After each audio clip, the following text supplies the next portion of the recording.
The moment that sentence cut through the air, it was as if an invisible crack split the entire first-class cabin.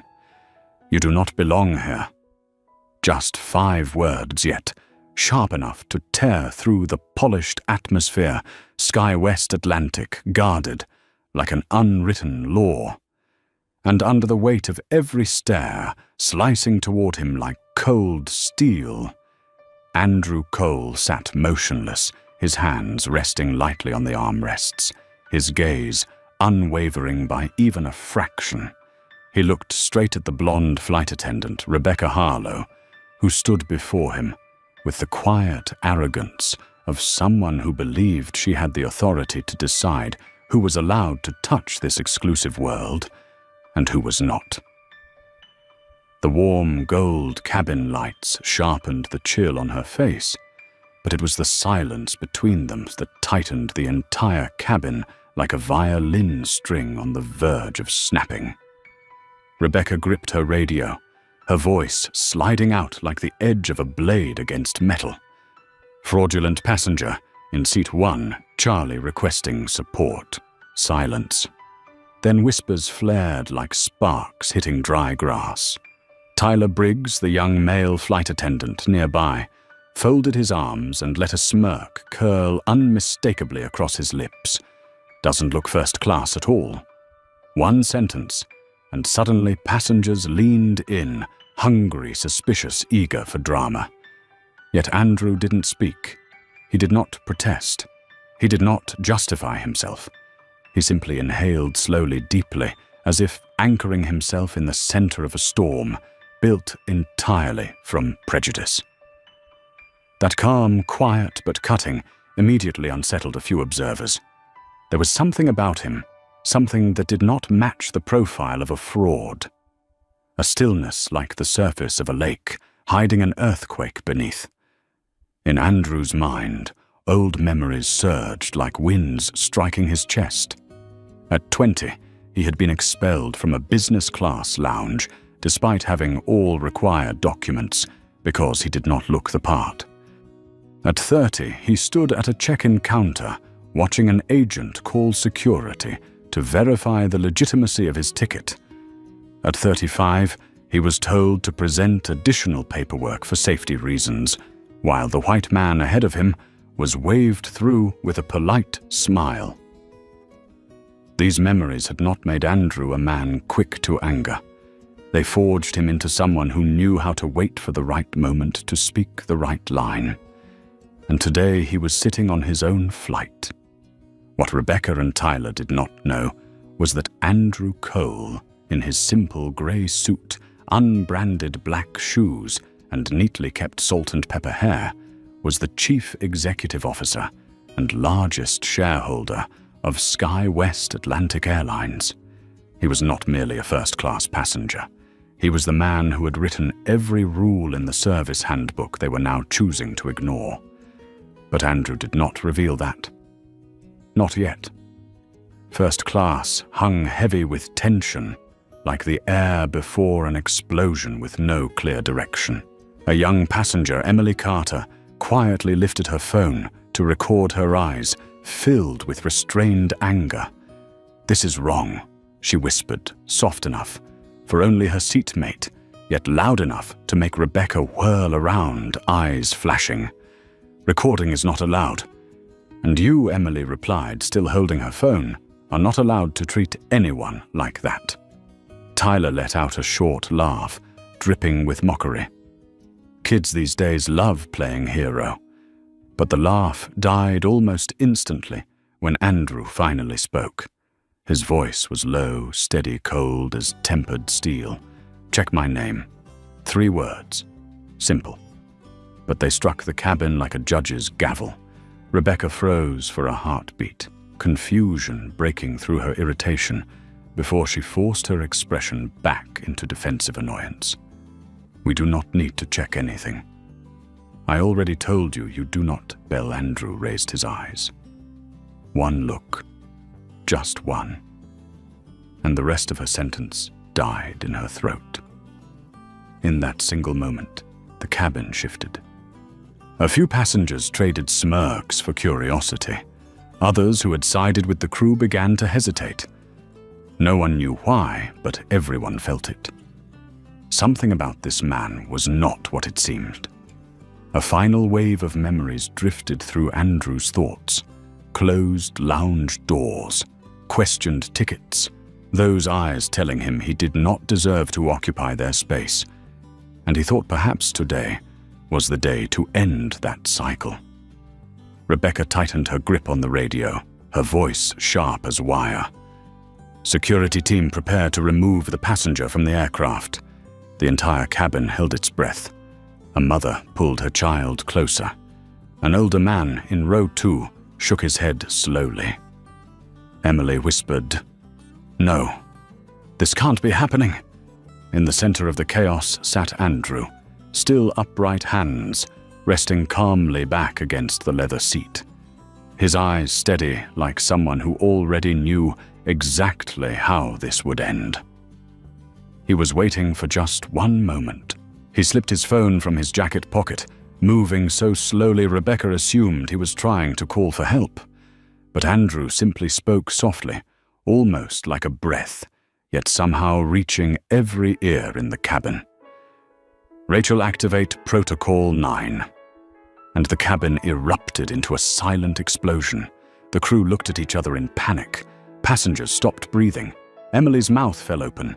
Then a composed female voice echoed through Andrew's phone, amplified enough for all to hear. "Understood, Mr. Cole. Protocol 9 activated. The executive board has been notified. All audio within the cabin is now being recorded." Whispers crashed like a storm. Rebecca blanched. Tyler swallowed hard. A man in the corner gasped, "Cole! Andrew Cole! Wait, isn't he?" Every gaze in the cabin snapped toward the man who still sat perfectly still. The cabin lights caught his face, revealing the calm confidence of someone who had prepared for this moment long before any of them boarded the plane. And in the span of one heartbeat, SkyWest Atlantic Airlines realized the unforgivable mistake they had just made. They had insulted the man who owned the very plane they were standing on. Andrew lifted his head, eyes sharp as ice, ready to speak the sentence that would bring the entire first-class cabin crashing down. The moment the name Andrew Cole echoed from the phone's loudspeaker, the first-class cabin froze in place. No one spoke, but everyone understood instantly that what had just been revealed was not merely an identity. It was the authority of a man under whose will this entire airline operated. Rebecca Harlow, who moments ago stood ramrod straight, as if she ruled the entire front cabin, now trembled so visibly that the radio in her hand nearly slipped from her fingers. Tyler Briggs lost every trace of his smug smile, his eyes darting between Andrew and the phone, as if praying this was all some kind of mistake. But then Rachel Donovan's voice sounded again through the speaker, sharp and metallic. "Mr. Cole, I am logging every statement from the crew. The executive board requests confirmation. Do you require the flight to be paused for intervention?" One single question, yet heavy enough to crash onto the cabin, like someone had dropped a concrete slab in the aisle. A businessman in seat 2. Delta muttered, "My God, he really is the chief executive officer." An older woman whispered, Is this his airline?" Andrew tilted his head slightly, and that small movement alone made Rebecca instinctively step back. Captain Raymond Pierce, having heard Rachel's voice through the internal comms, yanked open the curtain and stepped out. His face shifted from formal authority to a bloodless pale in seconds when he laid eyes on the man he had just threatened to remove from the aircraft by force. "You who did you say you are the captain?" Managed, though, the question was swallowed instantly by the tension choking the air. Andrew did not rise, did not threaten, did not shout. He simply answered in a low voice, every word striking the cabin walls like a hammer. The man you just tried to remove from his own aircraft. A gasp slipped from one of the passengers. Rebecca's knuckles whitened around her radio. Tyler opened his mouth to speak, but couldn't push a sound through his dry throat. Andrew remained silent for a few more seconds, as if allowing everyone to feel the full weight of the truth. Then he set the phone on the armrest and looked directly at the captain. Run. My name. Just 3 words. But this time, no one dared dismiss them. Captain Pierce immediately turned to Rebecca, his voice trembling ever so slightly. Harlow, give me the boarding list. She forced her tablet open, but the screen stayed frozen. She tried again. Nothing. Tyler grabbed his radio, but it emitted only an error tone. A long electronic beep filled the cabin. Once, twice, then everything went dead. And that was the moment they understood. The system had been disabled. Their authority was gone. Rachel's voice came over the phone like a verdict. Cabin crew access has been revoked by executive directive. All crew devices are now disconnected. The front cabin erupted in horrified murmurs. A man blurted out, "Good Lord, they just locked out the entire crew, mid-flight." A young woman whispered, still recording, "This is going viral. I swear this will be everywhere tonight." Suddenly Rebecca screamed, her voice cracking apart. No, this cannot be happening. We followed protocol." But Andrew cut in, not loudly yet, with a weight that made the entire cabin vibrate. What protocol allows you to tear up a valid ticket? What protocol allows you to belittle a passenger? What protocol allows you to replace truth with prejudice? His voice was too calm, which made it infinitely more powerful than any shouting could have been. Tyler inhaled shakily, clinging to whatever defense he had left. We did not know who you were." Andrew turned toward him, his eyes cold as carved granite. "And if I were no one at all, would you have treated me any better?"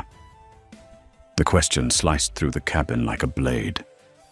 Silence struck. A man in row 5 spoke quietly. That is the real issue. Captain Pierce, struggling to salvage what little dignity he had left, said stiffly, "Whoever you are, you cannot threaten the crew using your authority." Andrew rose to his feet, and the moment he stood, the cabin seemed to tilt, not because of the aircraft, but because the entire balance of power had shifted before their eyes. "I am not threatening," Andrew said clearly. "You and your crew did that first. You misused your authority. I am simply taking it back." Rachel's voice chimed in for the 3rd time, precise as a bell. "Mr. Cole, the Chief Executive Board, is standing by to receive your report, awaiting your final directive." Rebecca broke into sobs. Tyler stepped back, searching for an escape. Captain Pierce clenched his jaw, his face burning red. Andrew glanced at all 3 of them, not with hatred, but with a profound disappointment, the kind carried by someone who once believed the system he built deserved to represent something better. Rachel Andrews said, not even looking at the phone, knowing the entire boardroom stood behind that single voice. "Pause the flight. Lock out the crew. Prepare replacement personnel." The cabin exploded in a mix of shock and disbelief. Some passengers clapped. Some laughed in stunned amazement. Others panned their cameras across the cabin like they were witnessing a historic moment. Captain Pierce shouted furious, You are disrupting the safe operation of this flight." Andrew turned back slowly, every step shifting the gravity of the room. "No. You did that the moment you disrespected a passenger without evidence." A heavy silence fell sharp as falling metal. Andrew placed a hand on the back of his seat, his voice dropping into a commanding calm. From this moment, I am taking responsibility for this flight." Emily, the young woman who had been recording from the beginning, whispered through a trembling breath, "He's taking back his own sky." Rebecca collapsed into a seat, her eyes wide, as if she finally understood the magnitude of the person she had challenged. Andrew scanned the cabin, his expression no longer angry, but filled with a quiet sorrow, mixed with hope. Hope that after today, everyone on this aircraft would remember one truth, that power is not measured by skin color, wealth, or assumptions. It is measured by truth, and truth had just stood up. Rachel's voice returned one final time. "Confirmed, former crew suspended, replacement personnel in transit." Flight paused. Andrew closed his eyes and drew in a long, deep breath. The sky outside the window remained as blue as ever, but something fundamental had shifted, not only for him, but for every person who had just witnessed the unthinkable unfold. This was only the beginning. The first-class door opened again, not to welcome new passengers, but to let a heavy silence pour in, as if the entire aircraft itself was holding its breath, waiting to see what would happen next. Andrew Cole remained standing, his back straight, his gaze frighteningly calm, while the three suspended crew members huddled in the left corner of the cabin like people dragged into the light after hiding in the shadows for far too long. No more radios, no more authority, no trace of the arrogance they once carried so confidently. Only the naked truth clinging to them like an invisible sentence. A few passengers lowered their phones, not because they feared being told to stop recording, but because they realized they were witnessing something rare, the exact moment when power shifted hands, right before their eyes. Andrew looked directly at Captain Raymond Pierce, a man who once believed that wearing a pilot's uniform automatically granted him the right to impose his will on anyone. Now that uniform was no longer a symbol of power, but a collar tightening around his neck. Mr. Cole Raymond attempted to speak, but his voice cracked each word, blocked by the fear of being exposed. "I didn't know. You do not need to know who I am, Andrew," cut in his voice, soft, yet sharp enough to make Raymond flinch. "You only need to know how to treat people correctly. And you did not." A man in seat 3, Alpha whispered to his wife.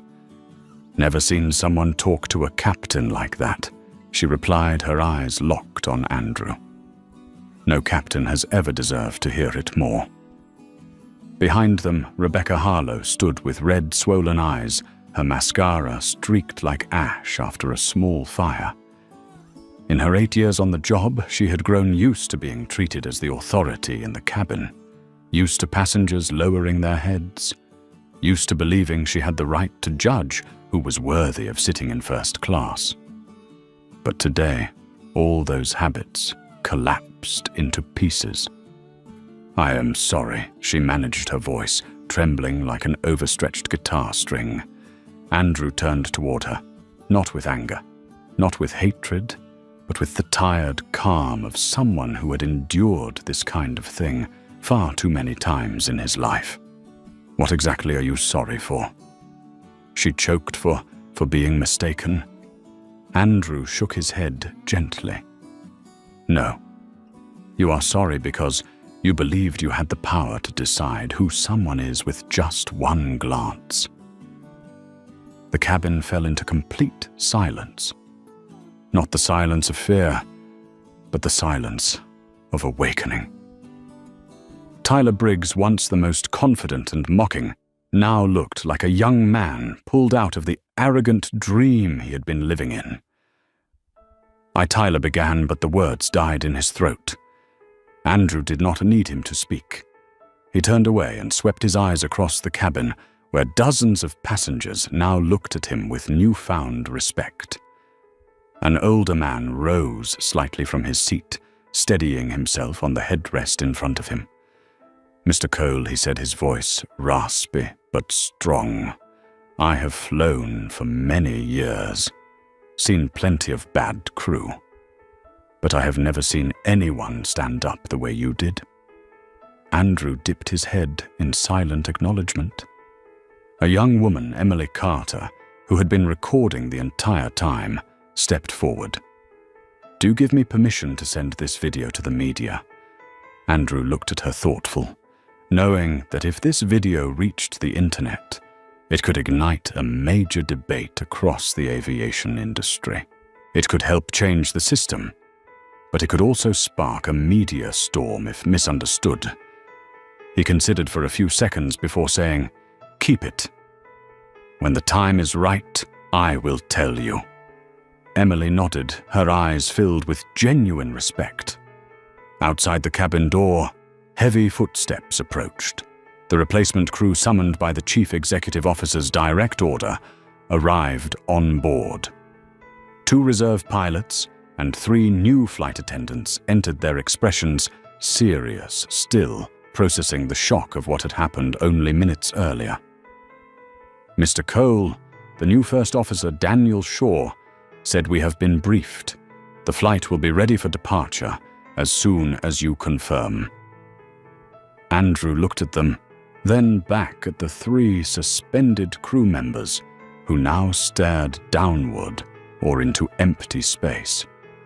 "You will leave the aircraft," he said, his voice firm, but no longer angry. "Not because I want revenge, but because I cannot allow anyone on this journey to feel they are worth less because of appearance, skin color, or silence," Rebecca sobbed. Tyler turned his face away. Captain Pierce stood rigid like a statue, carved from shame. Andrew did not look at them again. He turned to the new crew. "Make sure my passengers fly safely," he said. "Not just physically safe. Safe from disrespect." Those words landed like a declaration. A cabin camera recorded everything. A young mother held her child tighter, her eyes glistening. An office worker clapped for the first time in his life over something that truly felt right. A college student in row 6 whispered, This is the moment the entire aviation industry changes." Passengers began applauding, not all at once, but one by one then, as a growing wave echoing across the cabin. Andrew did not turn back. He closed his eyes for a brief moment, then opened them, his gaze deep, like the sky after a storm clears. He walked back toward seat 1, Charlie, the seat he had been told he did not belong in. But now no one dared question him. No one dared doubt him. No one dared think he did not deserve it. Because now not just that seat, not just this aircraft, but the entire sky belonged to Andrew Cole. He sat down, fastened his seatbelt, and as his eyes drifted toward the window, the evening sky stretched open before him, vast and blue, like a reminder that sometimes, to change an entire system, all it takes is one person willing to stand up, not with shouting, but with truth. When the new crew settled into position and the footsteps of the suspended team faded away from first class, the atmosphere on the aircraft shifted, like a strong wind sweeping out all the dust that had gathered during those tense minutes. But peace did not return instantly. It came slowly, as if the cabin itself were trying to heal the tear that had been ripped open by prejudice and abused authority. Andrew Cole sat quietly. In seat 1, Charlie, his hands interlaced his eyes, fixed not on anyone around him, but on the window, where the sunset painted a thin layer of clouds in soft orange, like silk drifting across the sky. Yet in his gaze there was something different, the silence of a man who had walked through a storm and understood that the storm was never meant for him alone. He was not thinking about victory. He was thinking about the system he now had to repair. In row 3, Emily Carter unlocked her phone, her fingers trembling as she pressed play on the video she had recorded. She watched with reddened eyes, occasionally leaning toward the person beside her to make sure she was not imagining what she saw. I have never seen anyone stay that calm in the face of such blatant disrespect, she whispered. The man beside her nodded slowly. Maybe because he has lived through worse than any of us. Emily looked toward Andrew, her expression softening, as if she suddenly understood that behind his strength was a long history of endurance. In row 5, a mother cradling her child recounted to her husband that she had seen discrimination at airports before, but never someone who made power bow its head. Our child should grow up knowing this, she said, her eyes still fixed on Andrew. In the cockpit, the reserve crew worked quickly through their checklists to prepare the aircraft for departure once authorization came through. First Officer Daniel Shaw scanned the system board, but his mind kept drifting back to the moment he stepped into first class and saw the Chief Executive Officer commanding a crisis in real time. I have heard stories about him, Daniel said to the new flight attendant Meredith. But today, I think I saw a real legend. Meredith, with only 2 years of experience, swallowed hard. I have never seen a superior suspend an entire crew right on the aircraft. Daniel looked at her, his voice low. That is because no one else would dare, except a man who truly owns the sky. Outside the cabin near the boarding gate, Rebecca Harlow leaned against the wall, her mascara smeared across her pale face, her hands clutching her flight attendant hat. Tyler Briggs sat collapsed beside her elbows on his knees, his face buried in his palms. "We lost everything," Tyler murmured. Rebecca turned to him, her voice breaking. Why did we act like that? Why Tyler gripped his hair and let out a strangled groan. Because we thought we had power. Because we thought he was nobody. Rebecca closed her eyes, feeling as if every layer of arrogance she had worn for years had been ripped off, leaving behind nothing but a small, fragile person with nothing left to hide behind. Inside the cabin, Andrew finally turned from the window and looked at each passenger, as if memorizing their faces, the witnesses not just to his truth, but to the truth of the entire aviation industry. He touched his phone lightly and spoke to Rachel, his voice lower, deeper, heavy with reflection. "Update the board. After this flight, we are holding an emergency meeting. What happened today is not an isolated incident. It is a symptom of a much bigger illness." Rachel responded immediately. "Understood, sir. I will prepare the documentation." Andrew nodded slightly, but he did not end the call. "Rachel," he continued, his voice calm but weighted, "review every report of discrimination involving cabin crews over the past 3 years. Do not overlook anyone." "Yes, sir." A long exhale slipped from Andrew, soft enough that only Emily in row 3 heard it. She put her phone away and approached him gently, as if afraid to disturb him. "Mr. Cole," she whispered. Andrew looked up. "Thank you," she said, no elaboration, no hesitation. Only 3 simple words carrying thousands of emotions. Andrew studied her for a moment, as if seeing in her eyes a reflection of himself at 20, when he was first turned away because of how he looked. "Thank you," he replied quietly, "for not turning away." Emily smiled and returned to her seat, her heart still pounding from witnessing the strength of the man who had stood up for everyone who had ever been denied a voice. First Officer Daniel Shaw stepped out of the cockpit and stood at the front of the cabin. His voice carried firmly through the aisle. "Ladies and gentlemen, the replacement crew is fully ready. We will be taking off in a few minutes. Thank you for your patience." Applause rippled through the cabin, not loud at first, but gradually growing, spreading like waves hitting the side of a ship. But this time, it was not applause for departure. It was applause for what they had just lived through, a small revolution on an aircraft still sitting on the ground. Andrew leaned his head back. He did not see himself as a hero. He had not done this for admiration. He had done it because he knew too many people like him had sat in seats just like this one without ever getting the chance to stand up. He did it because he understood that his responsibility extended far beyond what he owned. And as the aircraft began to roll, the wheels humming beneath them, the engines rising in a low crescendo, Andrew looked out the window once more. He did not see the sky. He saw the future. A future where a seat would no longer determine someone's worth. A future where the voice of truth would no longer be silenced by fear. And as the plane accelerated, leaving the ground behind, Andrew Cole slowly closed his eyes and let the sky swallow his final thought. Today was not just the day he reclaimed his first-class seat. Today was the day he reclaimed the sky for everyone who had ever been told they did not belong there.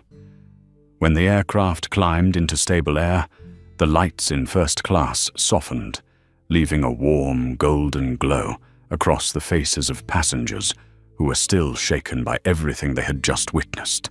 The sound of the engines thrummed steadily like a heartbeat, settling after a shock, but inside, many of them, emotions still swirled like a storm that had yet to fade. Andrew Cole remained seated in one, Charlie his back resting against the cushion, but his eyes fixed on the night sky slowly spreading outside the window. The lights of small towns below were only scattered specks, flickering faintly beneath the vast darkness, and that sight reminded him of all the people who had once been just like him, lonely specks buried under layers of quiet, nameless prejudice. Andrew did not smile, nor did he feel triumphant. His expression held the calm of someone who understood that this was not a final victory, but the beginning of a much larger fight. Beside him, a new flight attendant, Meredith, approached with a gentle voice, still trembling from the earlier chaos. "Mr. Cole," she whispered, "would you like some water?" Andrew turned toward her, his gaze always making people feel seen without being judged. "Thank you," he said, taking the glass. Meredith bowed her head and stepped back, trying to maintain her professional composure despite the mix of admiration and nerves she could not hide. In row 4, a middle-aged man, James Patterson, stared at Andrew for a long time before leaning toward his wife, speaking just loudly enough for her to hear. "He did not just protect us. He protected everyone who will come after." His wife replied softly, her voice tightening. "It is strange. I have never seen someone with so much power be that calm. Usually people with power are the ones most afraid to stand up." James squeezed her hand, both seeking and offering understanding, in a rare moment of raw humanity, on a flight that had been torn open by truth. Meanwhile, Emily Carter sat behind them, deep in thought, her eyes fixed on Andrew, as if seeing in him living proof that dignity never comes from being validated by others, but from refusing to let anyone strip it away. She opened her phone, looked at the video she recorded, and what surprised her most was not the confrontation itself, but Andrew's composure in every minute, every second. Not once did he raise his voice. Not once did he try to overpower anyone. Not once did he demand fear. She murmured to herself, This is how someone truly strong behaves." In the cockpit, First Officer Daniel Shaw watched Andrew through the cabin camera. You see that he said to the new captain, Lena Hopkins. That is why people like him run an entire airline, and we only fly the planes. Captain Hopkins nodded slowly, her tone steady, but carrying a trace of awe. I think I finally understand why the board trusts him so completely. The flight continued in gentle silence, but in one corner of the cabin, something else was quietly unfolding. A young man in row 2, Brandon Ellis, typed on his phone rapidly. He was not recording or taking photos. He was messaging friends, family co-workers. Something huge just happened on this plane, he wrote. I watched a chief executive officer suspend an entire crew right in front of us. But what shocked me more is he was right. Completely right. The message spread from person to person, story to story, not because it was sensational, but because it carried something. People had been waiting far too long for justice. A few rows back, the young mother holding her sleeping child whispered almost to herself, "My kid has to grow up in a different world, one where things like today do not happen anymore." Her husband nodded, eyes shining with a resolve he did not know he had. I think he just did something an entire industry failed to do for decades. And Andrew, though he didn't hear their words, felt the same weight settling onto him in the rhythm of the cabin around him. All of it pressed on him like a responsibility, heavier than the aircraft, carrying hundreds of lives through the sky. He slid his phone back into his vest pocket and closed his eyes for a brief moment. In that quiet second, he remembered his mother teaching him how to live, how to rise without harming others, how to keep his dignity when the world tried to take it away. Wherever you go, whoever stands before you, she once told him, remember this. You do not need to shout to be heard. You only need to speak with truth. Andrew opened his eyes, and everything sharpened again. As the aircraft prepared for descent, the cabin lights brightened once more, but this time they were not cold or distant, like at the beginning of the flight. They felt warmer, more human, as if the airplane itself were exhaling after holding its breath too long. Captain Hopkins made an announcement. Ladies and gentlemen, we are preparing to land. Thank you for your patience and respect throughout this journey. Emily fastened her seatbelt, her gaze still on Andrew, carrying a strange sense of reverence, as if she had witnessed something larger than an incident. She had witnessed a moment when people chose to stand on the side of what was right. When the wheels touched the ground, the soft jolt rippled through the cabin, but to many passengers, it felt like the beginning of a new chapter. Andrew looked out the window as the airport lights streaked across the glass. He knew this was only the beginning. Reports, meetings, internal reforms, all waiting ahead of him. But as the plane slowed down, Andrew exhaled deeply, steady and quiet. Today at least he had done what had to be done. When the aircraft came to a full stop, another round of applause began this time, not loud or chaotic, but filled with gratitude. Andrew stood, adjusted his vest, and stepped out of first class with the bearing of a man who not only owned the sky, but knew how to return its light to those who had long been kept in the shadows. As the aircraft door opened, the cool air from the jet bridge swept into the cabin like a long exhale from the sky after a storm. Passengers slowly rose from their seats, each one glancing at Andrew Cole before stepping out, as if committing the image of the man who had turned a flight into a moral lesson they would retell for years. Their eyes carried every emotion: respect, pride, admiration, and a quiet sense of gratitude. No one spoke loudly, but each whispered, "Thank you." Andrew returned only a slight nod. Not boastful, not triumphant, simply the calm acknowledgement of a man who had finished a necessary repair rather than a victor celebrating a conquest. But the moment he stepped into the jet bridge, that calm dissolved instantly. Two men in black suits, the Sky West Atlantic badges gleaming on their chests, were waiting at the end of the hallway. One was Martin Hale, the West Region Chief Operating Officer. The other was Sean Weller, Head of Aviation Security. The instant Andrew approached, both men straightened their posture, adjusted their ties, and bowed deeply enough for the passengers behind them to gasp. Mr. Cole Martin Hale began. "We have been fully briefed.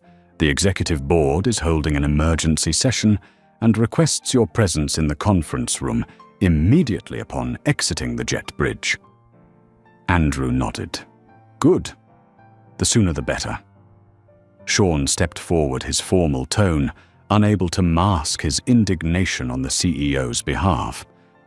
"We have confiscated the security IDs, work permits, and uniforms of the suspended crew.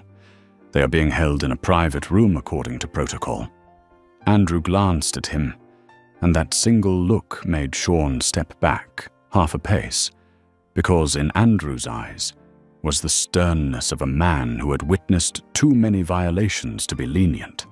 "Do not harm them," Andrew said. "Separate them and keep them quiet. Every decision will be based on investigation, not emotion." Martin and Sean nodded firmly. That was what they respected most about Andrew. He never let anger dictate his actions, even when he had every right to. When Andrew stepped into the terminal, dozens of phone lights pointed toward him, like tiny stars lining the long hallway. No one rushed up for autographs. No one asked for photos. No one tried to crowd him. They simply stood aside, forming an invisible corridor for him to walk through.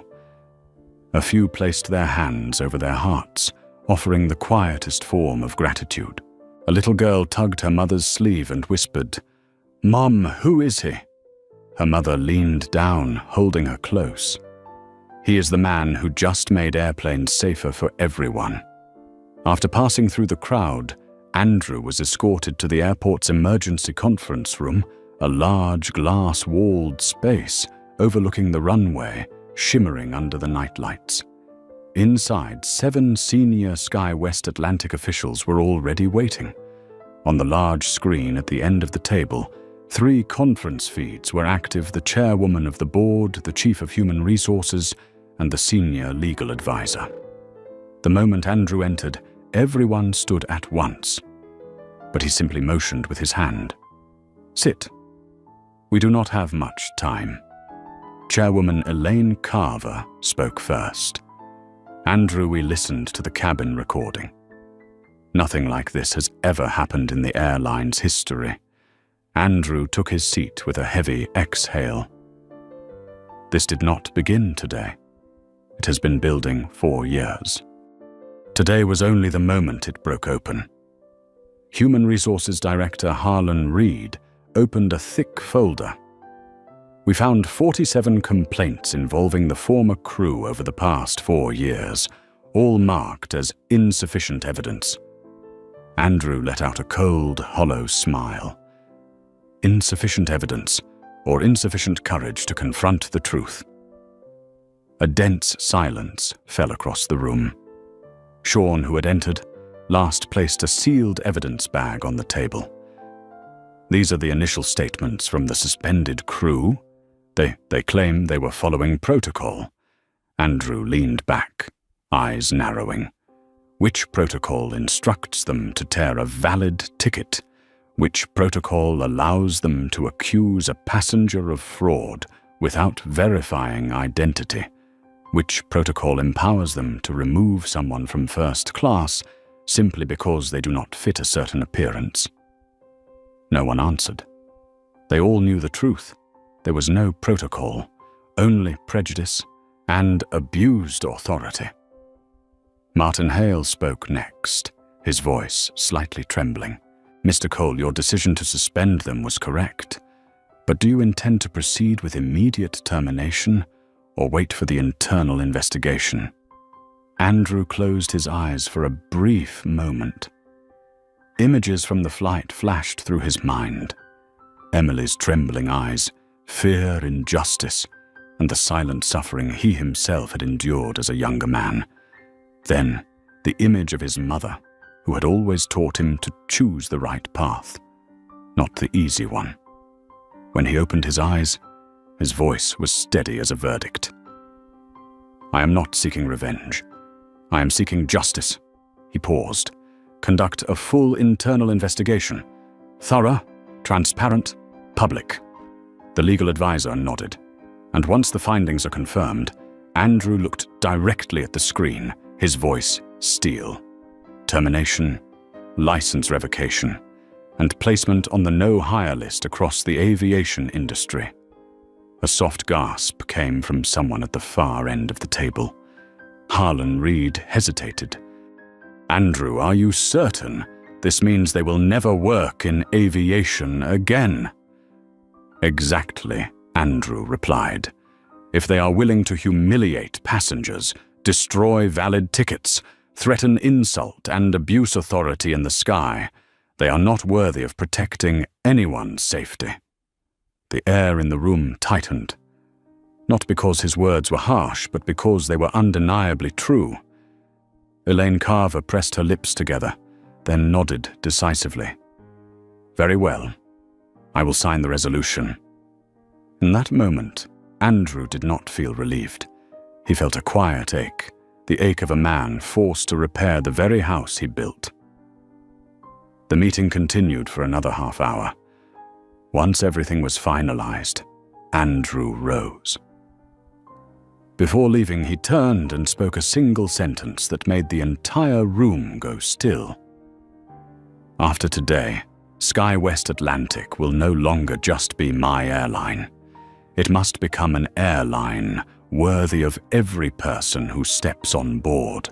When he stepped out of the conference room, the glass walls reflected the image of a man who did not crumble under injustice, did not choose silence in the face of prejudice, and never used his power to retaliate.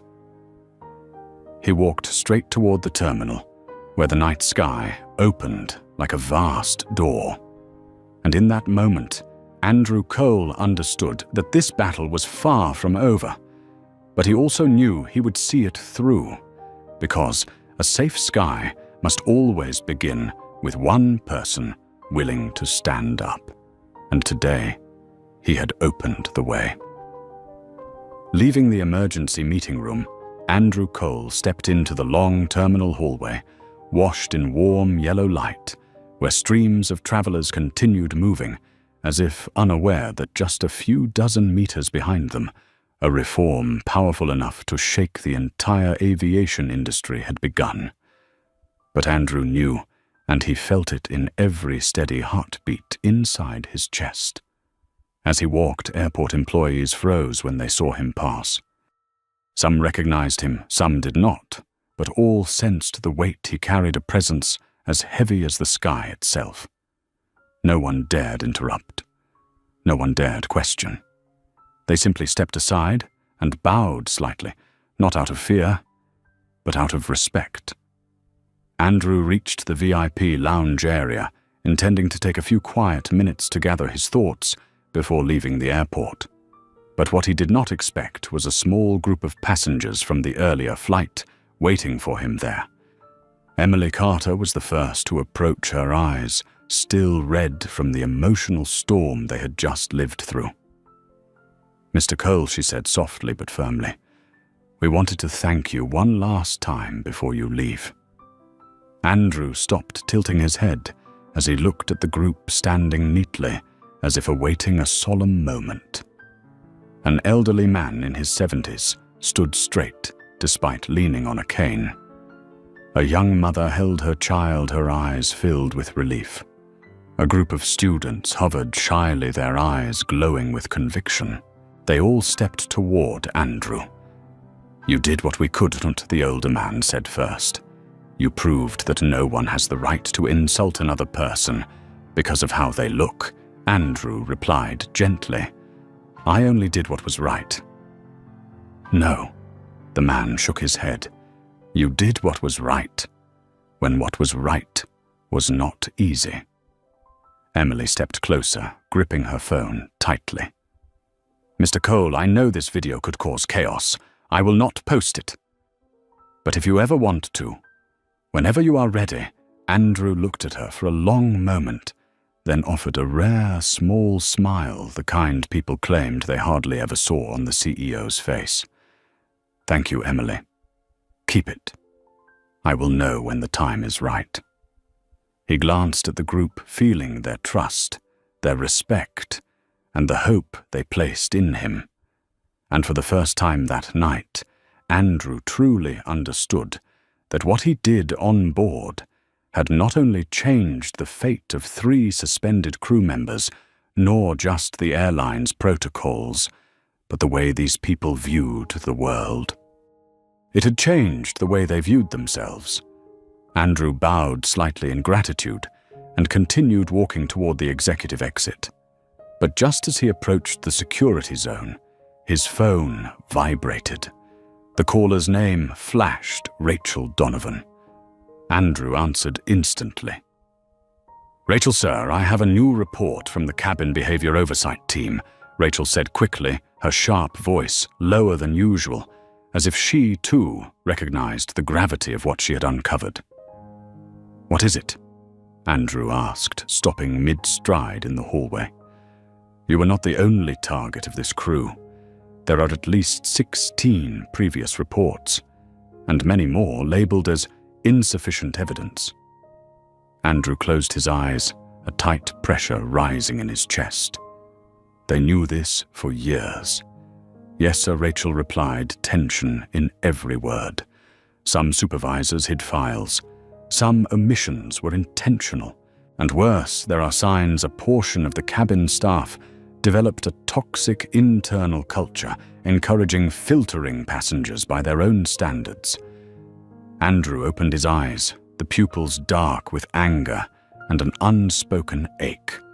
A toxic internal culture, he repeated slowly, grinding each word. On my aircraft. Rachel was silent for a few seconds before asking, Sir, what do you want me to do? Andrew tightened his grip on the phone. This is not just a few individuals, he said, his voice deep as a drumbeat. This may be an entire system. He stepped into the private operations room reserved for the CEO at the airport. The glass door closed behind him, and inside the real storm began. Rachel, Andrew said, his tone sharp as steel. I want a full investigation of the entire cabin division. Flight attendants, supervisors, lead staff, regional managers, everyone. Yes, sir. I want recruitment data from the past 10 years, performance evaluations, complaint records, body cam footage, witness statements, shift assignments. I want to know exactly what has been hidden. Rachel did not ask why. She did not ask if it was too much. She did not ask whether it would shake the entire airline. She asked only one question. How soon? Andrew answered without hesitation. Start immediately. Do not wait for sunrise. Rachel exhaled softly, as if releasing the weight of the night. I will begin right away. The call ended. Andrew stood alone in the bright white room, his shadow stretching long across the floor. But he did not feel alone. He felt himself standing at the crossroads of 2 paths, one shaped by the prejudice that had followed him all his life, and one shaped by the future he would build from tonight. And he knew that from this moment on, his journey had moved beyond that flight. It had entered a new battle, a battle for those without a voice, for those pushed out of their seats, for those told they did not belong. Andrew turned his eyes glowing with an unbreakable resolve. If the sky wants to test me, he said to himself, I will show it. I was born to fly. And in that moment, Andrew Cole was no longer merely the CEO of SkyWest Atlantic. He became the voice that would lead the way, and the sky itself seemed to be waiting for him to rewrite its rules. Night had fully descended when Andrew Cole stepped out of Westbridge International Airport, the darkness so deep that every streetlight seemed to float like a golden star against a velvet sky. But inside his mind, there was no quiet at all. The words, the looks, the actions from the flight looped over and over, like a film refusing to stop forcing him to confront the truth that the problem did not end in a first-class cabin, did not end with 3 suspended employees, but ran deep through the very machinery of the airline he had spent half his life building. The executive car waited with its door open, but Andrew raised a hand. "I will drive." He did not want to be trapped in the back seat, did not want silence too soon, did not want anyone to intrude on the storm of thoughts crashing inside him. He sat in the driver's seat and closed the door, the metal clicking shut like a sharp exhale. As the vehicle sped down the highway, the streetlights drew bright streaks across the windshield, and Andrew drifted into the darkness between each slash of light. Every dark patch was a memory, every beam of light a reminder.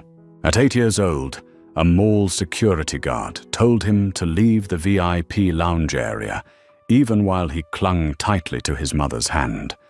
"This section is not for children like you," the man said, and his mother sighed, but did not argue, simply walked him out.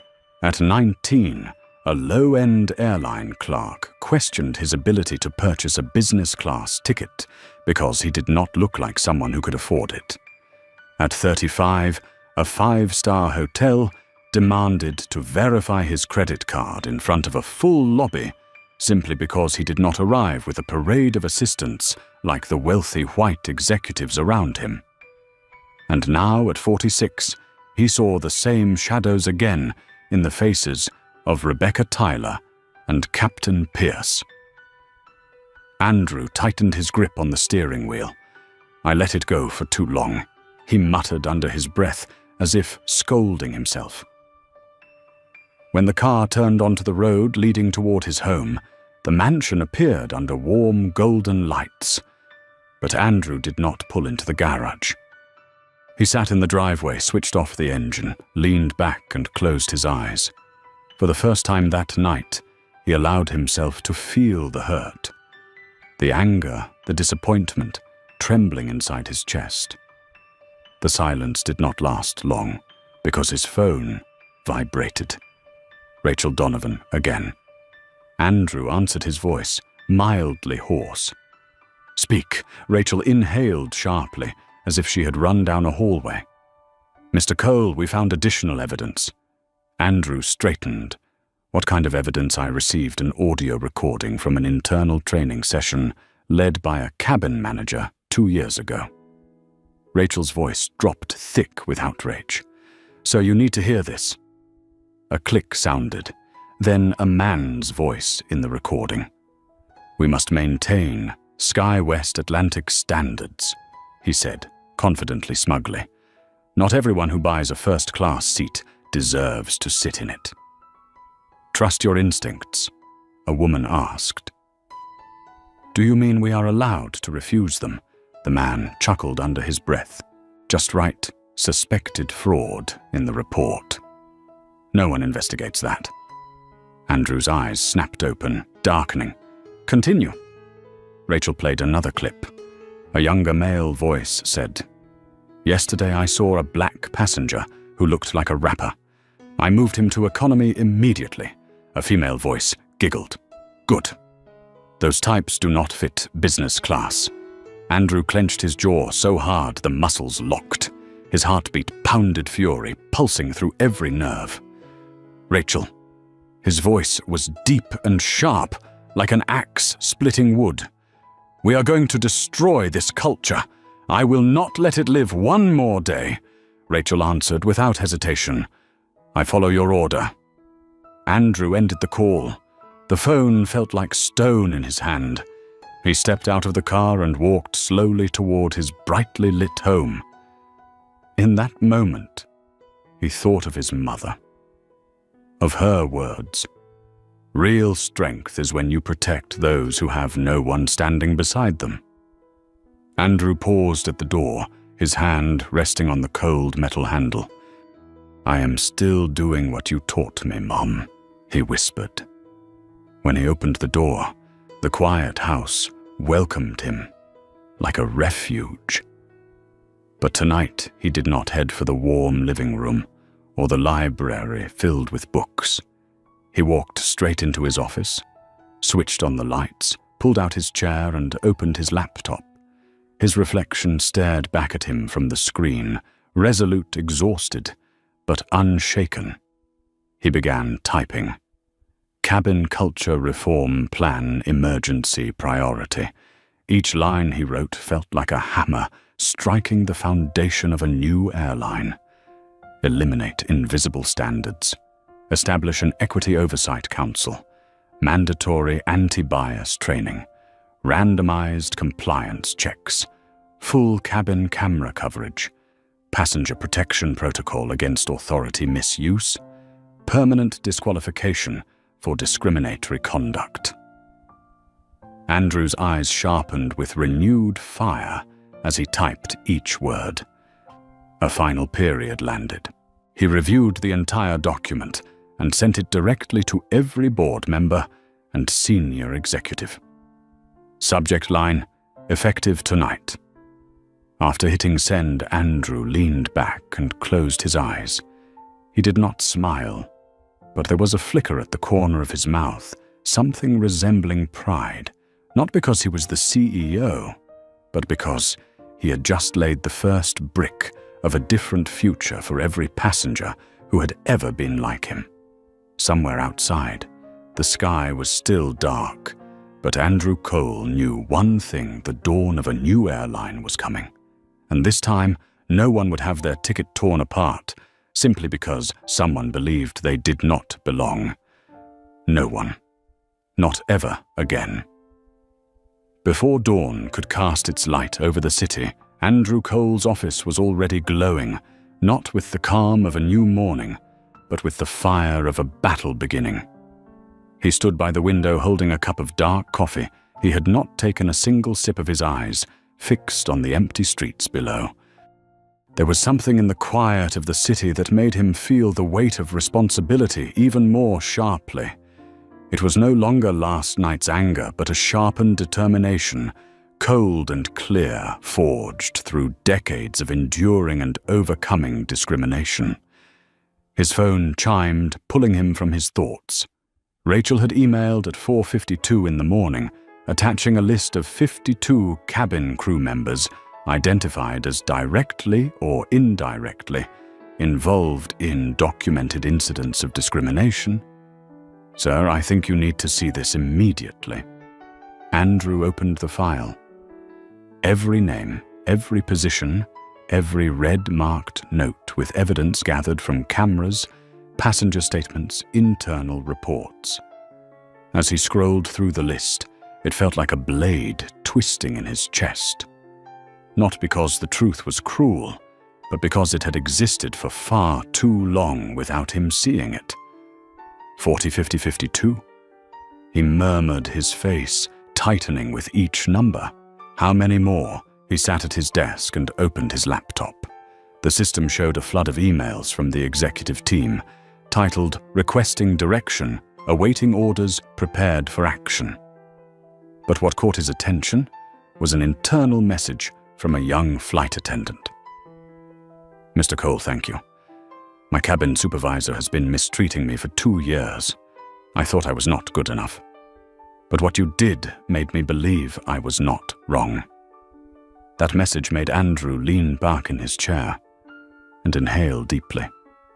Last night he fought for himself, but this morning he knew he was no longer fighting alone. He was fighting for those who had never had a voice. Andrew turned on speakerphone and called Rachel. We act now. Not when business hours start. Rachel replied instantly, her voice sharp and alert, as if she had been awake beside him all night. I have assembled the legal team Human Resources, Regional Oversight and Training Division. Everyone is in the main conference room. Good, Andrew said. I am on my way. 17 minutes later, Andrew stepped into the SkyWest Atlantic headquarters, the glass tower reflecting the rising dawn like a giant bird spreading its wings. The main lobby was lit brightly, and the security staff stood as he entered, their expressions a mix of seriousness and respect. Good morning, Mr. Cole. Andrew nodded and walked straight to the private elevator. The doors opened onto the strategy floor where the room was already filled. Everyone rose the moment he stepped in. Andrew did not ask them to stand. They did it because they understood this was a day of transformation, and only one person could lead them through it. He placed the documents on the table and did not waste time. Let us begin. The room fell silent. I reviewed all 52 names. Andrew said, his voice low but piercing, as if each person in the room felt directly addressed. And that is only the surface of the iceberg. Human Resources Director Harlan Reed clasped his hands and sighed. I cannot believe the scale of this issue. Andrew looked at him, his gaze sharp as a blade. You cannot believe it, or you did not want to believe it. Harlan lowered his head, silent. Andrew continued. We allowed a toxic culture to grow quietly, pushing passengers into fear and employees into silence. This is not the failure of a few people. This is a failure of an entire system. Training Director Lillian Grant frowned. Mr. Cole, what do you want us to do first? Investigate, suspend people en masse? Andrew shook his head. No. The first thing we do is face our employees with honesty. Operations Chief Hale asked, what will you say to them? Andrew answered without hesitation. The truth. And then he laid out the plan, step by step precise, like a general outlining the strategy before a decisive battle. First, announce the reform across the entire company. Second, open a confidential reporting line for employees monitored directly by myself and Rachel. Third, immediately suspend anyone directly involved. Fourth, start a full investigation at every level. Fifth, build a mandatory retraining program on equity communication and professional conduct. Sixth, restructure the entire cabin division. The room stirred as if awakened. Lillian gasped. Mr. Cole, if we push this hard, there will be people who resist, people who fight you. Andrew looked at her with calm, unwavering eyes. If they resist justice, they do not belong in this airline. Silence stretched across the room. Then slowly, the expressions around the table shifted from uncertainty to determination. Andrew sensed it, and he knew it was time to speak the words that would become the compass for the entire organization. SkyWest Atlantic is not an airline for the wealthy, nor for the powerful. It is an airline for every passenger who steps onto our aircraft. And anyone who does not understand that will have to leave. Rachel looked at Andrew, her eyes filled with profound respect. For the first time in her entire career, she saw a CEO who led not only with intelligence, but with humanity.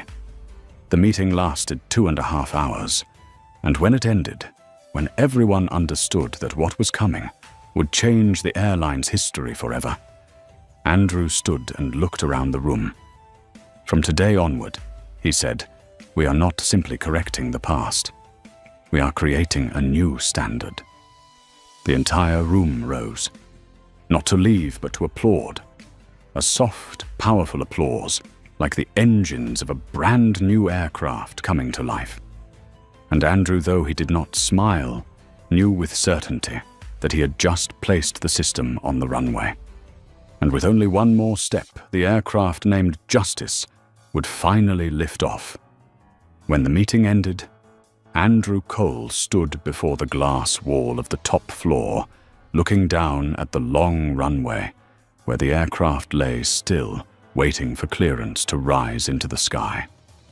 The early sunlight filtered through the glass, creating a halo around him, making the CEO's silhouette resemble a steadfast pillar in a moment that marked the turning point of an entire system. He was not thinking about victory nor power, but about every person who had ever had their ticket torn, been denied or forced to step off a plane because they did not look the part. Faces that had blurred into memory resurfaced one by one, as if the sky itself were reminding him why this revolution had to begin. At that moment, Rachel entered, holding a tablet loaded with the status of ongoing tasks. All departments have received the directives she reported. The anonymous hotline has already received more than 30 reports in just 1 hour. Andrew nodded, his eyes darkening with a cold clarity. Good. It means they have been waiting for this chance for a long time. Rachel set the tablet down and looked at him with visible admiration. Mr. Cole, I have never seen a COO confront a crisis by walking straight into the center of it. Andrew gave a faint smile, soft as the breeze beyond the glass. I do not walk in because I am a CEO. I walk in because I have lived through those moments. He turned toward her, then toward the empty meeting room behind them, the place that only hours ago had been the battleground of opinions, confessions, and outrage. If an airline cannot protect the dignity of its passengers, Andrew said slowly, then it does not deserve to take off. Rachel drew in a deep breath, as if his words clarified the weight of her own responsibilities. The morning flight has departed, she informed him. The new crew reported that passengers keep mentioning you. They say you returned the sky to them. Andrew looked down at an aircraft turning off the runway, his gaze distant, yet unwavering. The sky does not belong to me, he said. It belongs to everyone who steps into it, hoping to be treated fairly. He walked toward the long corridor leading to the private elevator, each step echoing with a firmness that signaled the reform was no longer an idea, but a path he would walk without turning back. When the elevator doors opened, Andrew paused for a moment before the mirror inside, staring at the man reflected back. Not the COO, not the largest shareholder, not someone applauded or celebrated, but a man carrying a heart strong enough to fight for those who did not have the power to protect themselves. The sky will change, he said softly, just loud enough for himself to hear. And I will be the one who rewrites its rules. The elevator doors closed, and Andrew Cole's new journey officially began, the journey of a man who was not merely running an airline, but leading an entire generation of employees, passengers, and everyday people into a new era where justice was not found on a first-class ticket, but in how a system treated every human being. Outside, the sky remained blue, wide and open, but from this day forward it was already different, because now it belonged to those who deserved it. And Andrew Cole was only getting started. From the perspective of an expert in system governance and organizational culture, Andrew Cole's story is not merely an in-flight confrontation. It is proof that every organization has two skies, the sky outside, where airplanes travel, and the sky within, where human values are tested. An airline may own advanced technology and a powerful fleet, but if it fails to protect the dignity of each passenger, that system will eventually plunge into its own turbulence. What Andrew did was not an exhibition of power, but a demonstration that justice exists only when a leader dares to confront what is broken within his own ranks. And that is what transforms an entire industry, beginning with a single moment. If you believe human dignity should always come first, make sure to like and subscribe so you can follow more inspiring stories of justice like this one. And do not forget to leave a comment with the phrase, "Justice served," so we know you stand on the side of what is right.